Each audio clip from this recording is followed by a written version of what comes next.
संगिनी पिया की 23 अप्रैल के एपिसोड में हम लोग देखेंगे कि रुद्र यहाँ पे गौरी को सवाल पूछता है कि आप हमारे यहाँ पे काम कर रहे हैं, आपको जो पगार मिल रही है उसके अंदर आपका घर चलता है क्या? आप इस काम से खुश है क्या? ऐसे थोड़े बहुत सवाल पूछता है। ये सब सवाल सुन के गौरी बहुत डर जाती है और उसको समझ में नहीं आता कि अब वो क्या बोलेगी। वो बहुत सोच में पड़ती है। तो इधर रुद्र बोलता है कि मुझे मेरे सवालों का जवाब चाहिए। उतने में उसको आवाज आता है कि उसके घर पे नई काम वाली आई है गंगा। वो नीचे से आवाज सुनती है और वो बहुत डर जाती है और वो रुद्र को बोलती है कि मैंने गैस पे भाजी रखी है, मैं गैस बंद करके आती हूँ। तो रुद्र बोलता है कि नहीं, तुम पहले मेरे सवाल का जवाब देना, उधर चंदू है, चंदू बंद कर लेगा गैस। तो गौरी बोलती कि उनको नहीं मालूम कि मैंने गैस पे भाजी रखी है और मेरा काम है, मुझे जाके वो करना पड़ेगा, ऐसा बोलती है। फिर रुद्र बोलता है कि नहीं। उतने में वहां पे पुष्पा भी रहता है। पुष्पा बोलता है ठीक है तुम जाओ। ऐसा बोलने से गौरी वहां से नीचे उतरते रहती है और वो काम वाली और चंदू की बात सुनती है। वो बहुत डर जाती है। उतने में वहां पे नंदा माँ आती है और नंदा माँ पूछती है कि कौन है ये? तो गंगा बोलती है कि मैं आपकी नई काम वाली हूँ गंगा। ये सब सुन के बिट्टी भी बहुत डर जाती है और बिट्टी बोलती है नई काम वाली? तो यहाँ पे काम वाली गंगा बहुत जोर जोर से बात करती रहती है। तो यह रुद्र और पुष्पा सुनता है। उसके बाद में रुद्र नीचे आता है तो गंगा चिल्लाती रहती है कि मैं ही ओरिजिनल काम वाली हूँ, ये कौन औरत है मालूम नहीं, ये तुम्हारे घर में घुसी है, ये कुछ भी फ्रॉड कर देगी और तुम्हारा नुकसान कर देगी। चंदू भाई को मैंने फोन किया था, उन्होंने मुझे यहाँ पे आने के लिए बोला था, लेकिन मेरा हस्बैंड बीमार था, एडमिट था। तो मैंने उनको बोला था कि 4 दिन में लेट आऊंगी। तो ये 4 दिनों के अंदर ये औरत कौन आई है पता नहीं, मुझे नहीं मालूम ये कौन है। ये आपको फंसाएगी, आपके घर का नुकसान करेगी, ऐसा वो जोर जोर से बोलती रहती है। तो ये सब रुद्र सुनता है तो रुद्र एकदम गुस्से में आके बोलता है कि ये घर में चिल्ला के बात नहीं करने का, ये अच्छे लोगों का घर है। इसके बाद में वो शांत हो जाती है। तो उसके बाद में रुद्र चंदू को पूछता है कि असली मेड कौन है? तो चंदू एकदम सोच में पड़ता है और वो गंगा की तरफ हाथ करता है और बोलता है कि ये औरत झूठ है।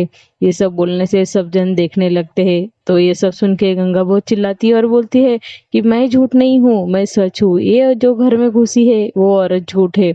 तो वो उधर ही बैठती है और बोलती है मुझे इतना दूर से तुम लोग ने काहे के लिए बुलाया, मुझे काम चाहिए, मैं यहाँ से कहीं पे भी नहीं जाऊंगी।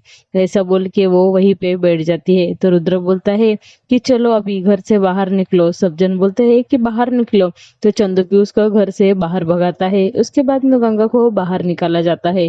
तो रुद्र गौरी को रुकाता है और बोलता है कि रुको। ऐसा बोलने से उतने में पुष्पा आता है और बोलता है अभी क्या हुआ?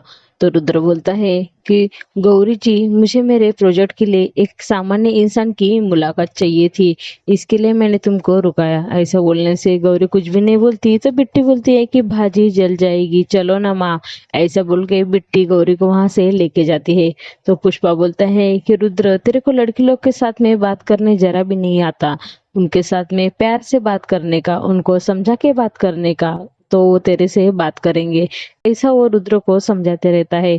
तो इधर काम वाली बाहर बैठे रहती है और वो बार बार वॉचमैन को बोलती है कि मुझे अंदर ले लो, मुझे अंदर ले लो। और वो बाहर से चिल्लाती रहती है कि 4 दिन में लेट आई तो मेरी नौकरी खा गई, मेरा हस्बैंड बीमार था इसके लिए मैं आई नहीं, मेरे नौकरी पे आके बैठ गई, मैं मेरी पूरी संगठन लेके आऊंगी और तेरे से झगड़ा करूंगी, ऐसा वो बड़बड़ करते रहती है। तो ये सब गौरी सुनती है। गौरी को ये सब सुन के बहुत बुरा लगता है। उतने में बिट्टी भी वहां पे आती है और वो भी सुनती है और वो बोलती है कि इसके ऐसे बोलने से तो कभी ये घर छोड़ेगी नहीं ना, मुझे बहुत डर लगता है, अगर हम लोग बाहर जाएंगे तो खाने के लिए नहीं है, रहने के लिए घर नहीं है और कल्लू सेठ भी मुझे चटका देगा। तो गौरी बोलती हाँ बराबर है, लेकिन किसी की नौकरी खाना मुझे अच्छा नहीं लगता। ऐसा वो बिट्टी को बोलती रहती है। बोलती है कि उनका हस्बैंड बीमार था, इसके लिए उनकी मजबूरी थी, वो आ नहीं पाए, लेकिन उसकी वजह से हम लोग को यहाँ पे आ गए। ऐसा वो बिट्टी को समझाती रहती है। लेकिन बिट्टी को बहुत टेंशन आता है और बिट्टी बोलती है इसके लिए तू ये घर छोड़ेगी नहीं ना? तो गौरी कुछ भी नहीं बोलती, वो एकदम सोचने लगती है।